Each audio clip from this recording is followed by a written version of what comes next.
매수자가 이제는 완전 지금 줄어들었다. 그래서 아마 지금 팔려고 내놓으면은 안 팔릴 겁니다. 자, 근데 문제는 뭐냐면은 지금 보세요. 전세 수급이 뚝뚝뚝 떨어지고 있잖아요. 전세 수급이 지금 계속 안 좋아지고 있습니다. 수도권이 갈수록 지금 안 좋아지고 있습니다.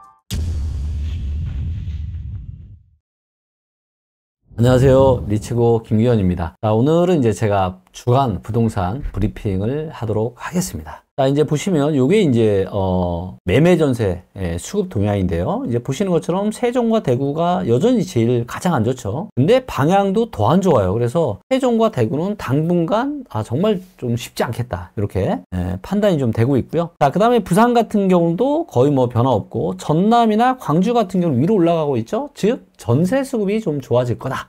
매매 시장은 여전히 거의 변화가 없고요. 대전 같은 경우도 이제 매매와 전세 시장의 동향이 조금씩 좋아지는 쪽으로 지금 움직이고 있고요. 자, 제주도가 눈에 띄는데, 제주도가 이제 보시면 오른쪽으로 많이 갔죠. 그래서 매매 요 전망이 상당히 이제 좀 좋아지고 있고, 매도세가 다시 감소하고, 매수세는 아직은 살아나진 않았네요. 그래서 일단 매도세가 좀 감소하고 있는, 그러면서 매매 수급이 조금 좋아지는 상황이고요. 다만 이제 전세 수급 같은 경우는 좀 이렇게 보니까 여전히 조금 이렇게 살짝 우하향하는 이런 흐름이죠. 자, 그리고 이제 울산 같은 경우는 이제 전세 수급은 여전히 뭐 너무 좋네요. 전세 수급 너무 좋고요. 근데 매매 수급이 이제 급격하게 수그러들고 있죠. 원인을 보니까 매도자 많음이 증가하고 빨간색 매수자 많음이 줄어들죠. 그래서 울산 같은 경우도 이제 단기적인 어떤 이런 반등에 좋았던 흐름은 이제 고점 찍고 하강의 길로 좀 가고 있는 것 같은데, 근데 어찌됐건 실질주는 전세 수급이 계속 좋아지면서 여전히 크게 나쁘진 않을 거라고 예상이 되고 있고요. 자, 충북 같은 경우를 보면은 여전히 뭐 크게 변함없죠.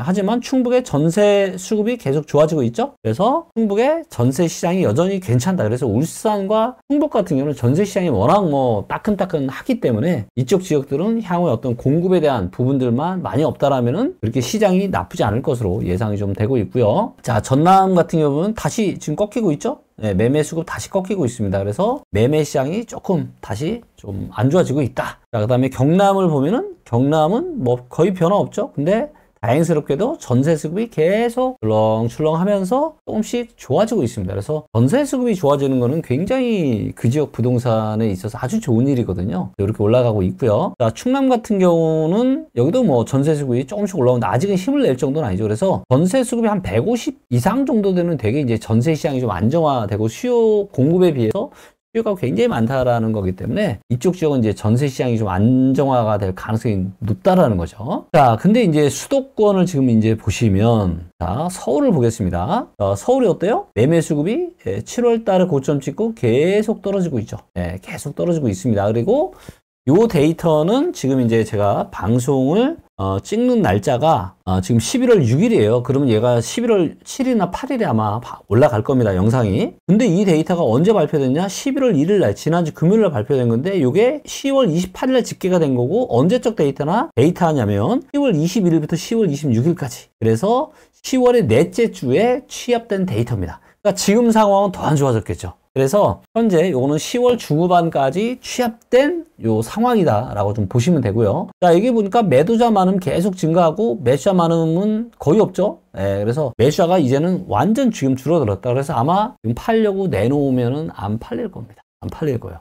자, 근데 문제는 뭐냐면은 지금 보세요. 전세 수급이 뚝뚝뚝 떨어지고 있잖아요. 전세 수급이 지금 계속 안 좋아지고 있습니다. 아직은 그래도 한 128 정도 되기 때문에 괜찮은데, 여러분들 역전세 났던 거 기억하시죠? 22년에? 얘가 만약에 110 밑으로 떨어지잖아요? 그러면은 진짜 이거 전세 시장이 또다시 위험할 수 있습니다. 근데 지금 128이에요. 근데 뭐예요? 저는 한 100이나 110 근처까지는 갈 수 있다. 왜? 공급 물량이 4분기, 특히 11월 달부터 뭐예요? 공급이 상당히 많아지거든요, 지금. 그럼 뭐예요? 전세 수급이 더 떨어지는 거죠. 이 빨간색이 수요인데, 전세 수요는 이렇게 줄어들고, 전세 공급은 느는데, 앞으로 전세 공급이 더 늘 거잖아요.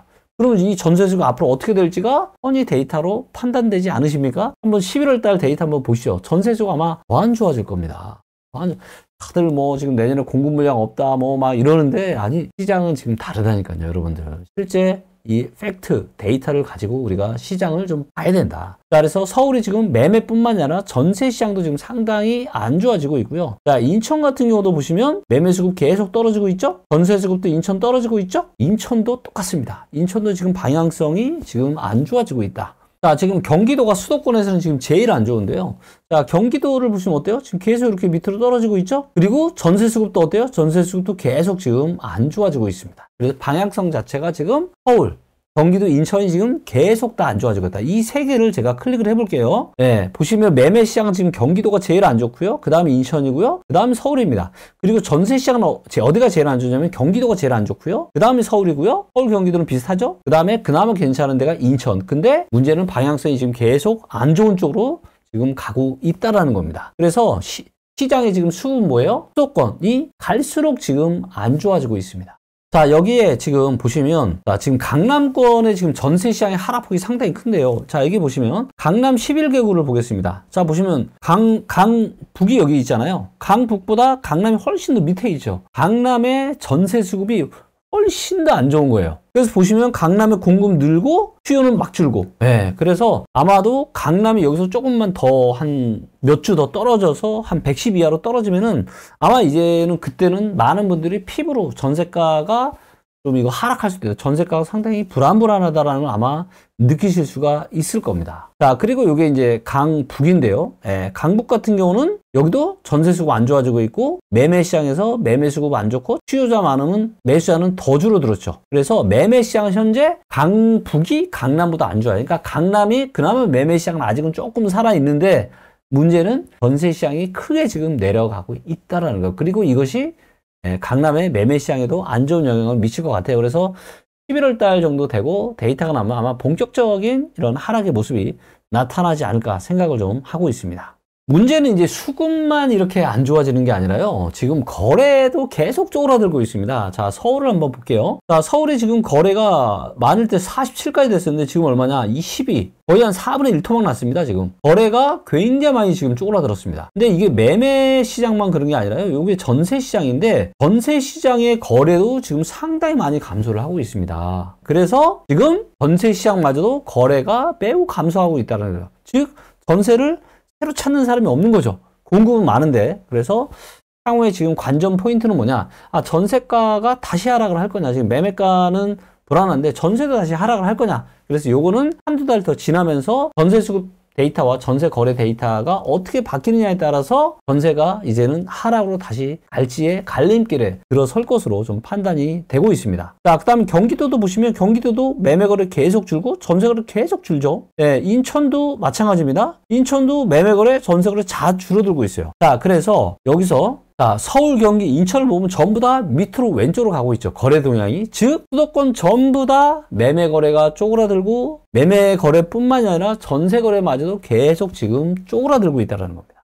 자, 여기에서 이제 오른쪽으로 가는 지역들도 있죠. 세종 같은 경우가 오른쪽. 즉, 뭐예요? 거래가 너무 없다가 조금 늘었는데 전반적으로 지금 거래가 계속 감소하는 방향이고 다행히도 전세 거래는 어때요? 전세 거래는 나쁘지 않습니다. 그래서 전세 거래는 그래도 활발한데 매매 시장이 세종도 지금 완전 얼어붙어 있다. 라고 보시면 될 것 같고요. 자, 충북 같은 경우는 그래도 매매 시장이 좀 살아 있습니다. 여전히 거래가 좀 되고 있고 전세도 좀 거래가 되고 있습니다. 자, 그 다음에 충남 같은 경우도 지금 매매 거래 나쁘지 않고 전세 거래도 나쁘지 않아요. 그래서 충남도 여전히 거래가 그나마 좀 이렇게 살아있는 지역이라고 좀 볼 수 있고요. 자, 울산 같은 경우도 좀 줄긴 했지만 여전히 그래도 좀 빨간불이죠. 그래서 여전히 거래가 그렇게 나쁘지는 않은 상황입니다. 자, 그리고 경남도 전세거래 지금 많이 증가하고 있고요. 자, 전북 같은 경우도 전세거래가 증가했죠. 그래서 광주나 전북 같은 경우는 위로 올라가면서 전세거래가 그래도 좀 일어나고 있고, 자, 경북 같은 경우는 밑으로 내리 꽂았죠. 와, 경북의 지금 전세거래가 다시 또 상당히 지금 얼어붙고 있고요. 자, 부산 같은 경우도 부산 뭐 또 올라간다고 얘기하시는 분들도 있는데 저는 좀 생각이 다릅니다.